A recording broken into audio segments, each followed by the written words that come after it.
Good morning बच्चों। Good morning sir. Please sit down. Thank you sir.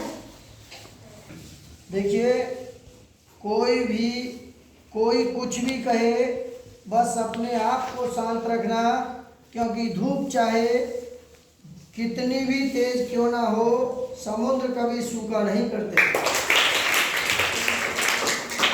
जीवन में सुखी रहने के लिए दो शक्तियों का होना जरूरी है, पहली सहन शक्ति और दूसरी समझ शक्ति। चर्चा और आरोप, ये दो चीजें सिर्फ सफल व्यक्ति के भाग्य में होती हैं। इसलिए हमें कभी घबराना, विद्यालय की तैयारी करा रहे हैं, ठीक है। जो भी गरीब बच्चे हैं ईमानदारी से जुड़े रहें। कौन है ये? घर से बेटा फालतू बैठे।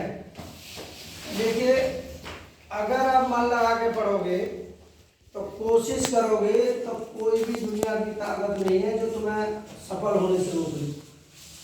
कोशिश करने वालों की कभी हार नहीं होती और लहरों से डरकर नौका पार नहीं होती। अनुच्छेद 1 है, जवाहर नवोदय विद्यालय प्रवेश परीक्षा 2023 में 29/4/2023 को जो परीक्षा हुई थी, उसमें ये परीक्षा में पूछा हुआ अनुच्छेद है। तो देखिए पढ़ते हैं। ज्वालामुखी जलता हुआ पर्वत है। कैसा है? जलता हुआ। जलता हुआ क्या है? एक पर्वत है, जिसमें पृथ्वी में गहराई तक जाने वाला एक बड़ा छिद्र है। तो एक बड़ा छिद्र है। क्या एक बड़ा छिद्र होता है। इसके खुले हुए मुंह को ज्वालामुखी का मुख विवर कहा जाता है। कभी कभी कोई ज्वालामुखी शताब्दियों तक शांत रहकर अचानक सक्रिय हो जाती है। अचानक सक्रिय हो सकता है। इसे ज्वालामुखी का विस्फोट कहा जाता है। इसे क्या कहा जाता है? ज्वालामुखी का विस्फोट कहा जाता है। कौन से? राख है, धूल है, गैस। तो देखिए, ये तीन चीज है, राख, धूल, गैस तथा भाप के बड़े बादल बड़ी आवाज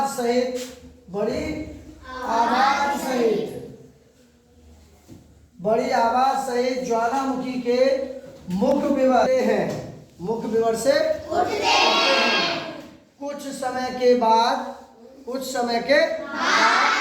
गरम, जिसे लावा कहा जाता है, बहने लगती है। यह अनेक दिनों या सप्ताहों तक सकता है। फिर ज्वालामुखी दोबारा सो जाता है। ज्वालामुखी फिर से दोबारा सो जाता है, या अनेक वर्षों तक सुषुप्त अवस्था में, यानी कि होते हैं सुषुप्त अवस्था का मतलब सोई हुई अवस्था में रहता है अनेक वर्षों तक। बहुत से ज्वालामुखी जो दीपों का निर्माण करते हैं। अब इसमें कुछ क्वेश्चन है, सबने कुछ नहीं है। एक गद्यांश, 4 गद्यांश आएंगे जवाहर नवोदय में। एक गद्यांश में से 5 क्वेश्चन है, फ्री के नंबर है। इसी में इनके उत्तर छुपे हुए हैं। इन्हीं में इसके उत्तर छुपे हुए हैं। बस थोड़ा ध्यान देना है। क्या देना है? जब तक हम एक्टिव नहीं बैठेंगे, जोश नहीं होगा, जब तक कुछ नहीं होगा। सब बच्चे एकदम ध्यान दें। ज्वालामुखी के बारे में क्या सही नहीं है? क्या सही नहीं है?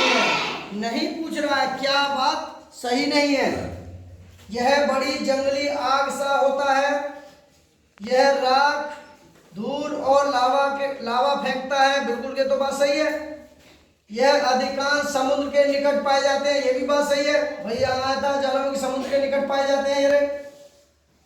और ये धूल और लावा भी फेंकते हैं, देखो ये रहा, राख, धूल और गैस और भाप के बड़े बड़े बादल बड़ी आवाज सहित ज्वालामुखी के मुख विवर से उठते हैं। अब तीसरा देखते हैं, चौथा, इसमें पृथ्वी से नीचे तक बड़ा गहरा छिद्र होता है। देखिए इसमें बड़ा छिद्र होता है। तो सोच रहा है कि ज्वालामुखी के बारे में क्या सही नहीं है, तो इसका राइट आंसर है ए। तो यही बात हमारी सही नहीं है, तो ये इसका राइट आंसर है। ना ये है, ना ये है, ना ये है। सबकी सब भारत माता की इंकलाब। आनंद। अगर तुम अपने भोजन के लिए एकदम एक टांग पर टकटकी लगाए देखता है, जैसे ही मछली उस पानी में जरा सी हलचल करती है तुरंत अपनी चोंच को मार देता है और मछली को पकड़ लेता है, अपना शिकार बना लेता है और निकल जाता है। ठीक वैसे ही तुम्हें भी बगला की तरह ध्यान लगाना है और अपने लक्ष्य पर ध्यान रखना। देखिए जब किसी ज्वालामुखी का विस्फोट होता है तो उसे किस नाम से पुकारते हैं, कहा जाता है? सुप्त अवस्था यानी सोई हुई अवस्था, सोया हुआ, या सक्रिय या मौन। तो क्या है इसका? देखिए ना तो सोई हुई अवस्था होती है, ना सोया हुआ होता है और ना मौन होता है। क्या होता है? एक्टिव, सक्रिय होता है। तो यही राइट आंसर है इसका। क्वेश्चन, शांत का यहाँ विलोम है, शांत का विलोम है। नंबर 1 निश्चल, नंबर 2 सुंदर, नंबर 3 स्थिर, नंबर 4 सक्रिय। किस किस को, जिसको पता है वो हाथ खड़े करें। और जैसे भी अगर कोई वैसा नहीं पढ़ने में असमर्थ हो तो वो ABCD बोल सकता है, ठीक है?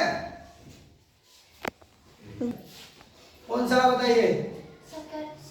सक्रिय।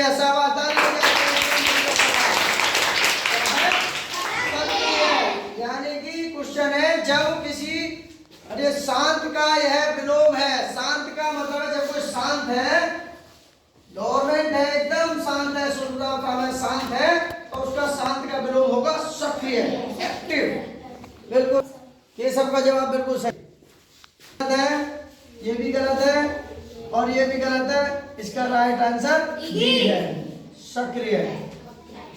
ठीक है, अब हमारा 3 के बाद बैठ जाओ। अनुच्छेद में प्रयुक्त सहित का अर्थ है, सहित का अर्थ रिक्त स्थान है, के साथ, पीछे से, घटित, निरंतर। तो सहित का जवाब पूछ रहा। देखिए 2 चीजें होती हैं, पहले देखो कौन सा सही है, जिस चीज को पता है। कितने बच्चों को पता है?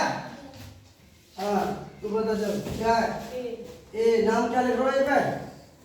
हाँ बता। के साथ। ताली बताइए।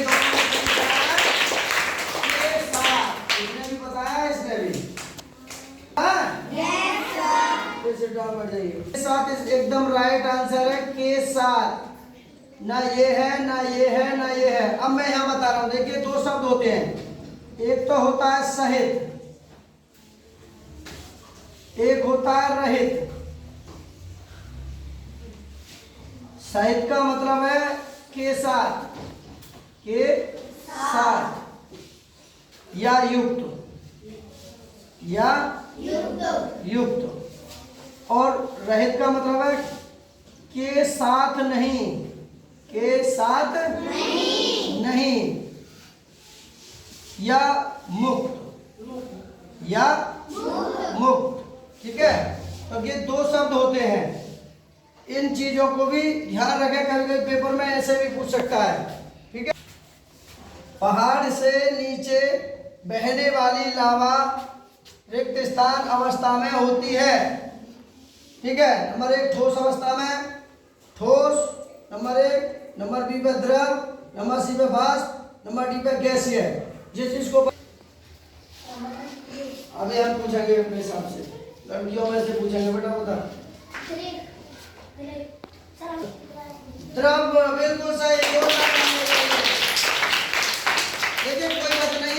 पढ़ा नहीं गया है, गलती करेंगे तो तभी तो सीखेंगे, हैं?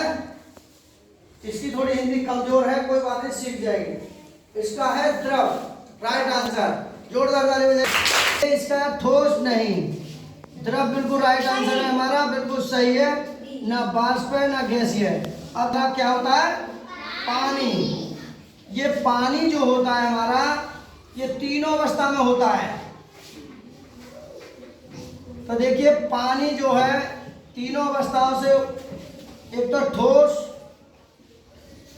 पानी जो होता है ठोस भी होता है, पानी जो होता है द्रव भी होता है, पानी जो होता है गैस भी होता है।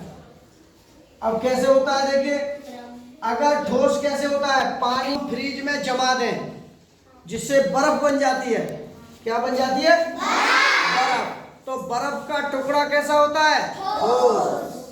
और वही पानी को या वही बर्फ के टुकड़े को आंच पर पिघला दिया जाए या धूप में पिघल जाए, पिघल करके क्या बन जाता है? वो पानी। या तो पानी या फिर किसी गैस पे ना रख करके अगर बर्फ के टुकड़े को ज्यों की तो रहने दे, तब भी वो पिघल कर क्या बन जाएगा? द्रव। अगर उसी पानी को हम गर्म कर दें और गर्म करने के बाद भाप बनकर उड़े, उसे कहते हैं गैस, उसे कहते हैं गैस। तो यानी कि बर्फ के टुकड़े को, यहाँ लिखेंगे बर्फ के टुकड़े को ठोस कहते हैं। अगर इसे पिघला दें तो द्रव होता है, अगर इसे गर्म कर दें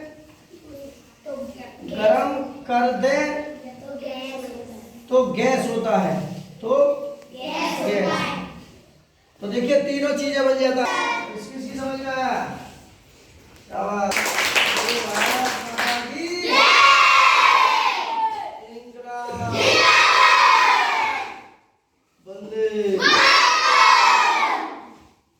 ईमानदारी से बताइए, आनंद आ रहा पढ़ने में? देखिए नंबर जरूर आएगा, लगे रहो भाई। पूरी तरह से बताइए बच्चे, आनंद आ रहा है ना? जो व्यक्ति खुद को काबू में कर सकता है वो जिंदगी में कुछ भी कर सकता है। जीवन में कभी किसी को दोष मत दीजिए, क्योंकि अच्छे लोग खुशियां लेकर आते हैं और बुरे लोग तजुर्बा दे जाते हैं। इसीलिए पौधों में प्रतिदिन पानी देना होता है, पर फल अपने मौसम पर ही आते हैं। इसीलिए जीवन में धैर्य रखें, क्योंकि हर काम समय पर ही होता है। शिक्षा सबसे सशक्त हथियार है जिससे पूरी दुनिया को बदला जा सकता है। हर काम को 3 अवस्थाओं से गुजरना होता है। नंबर 1 उपहास, नंबर 2 विरोध, नंबर 3 स्वीकृति। बोलो भारत माता की। अगर वीडियो अच्छी लगी हो तो लाइक करें, शेयर करें। Okay bye.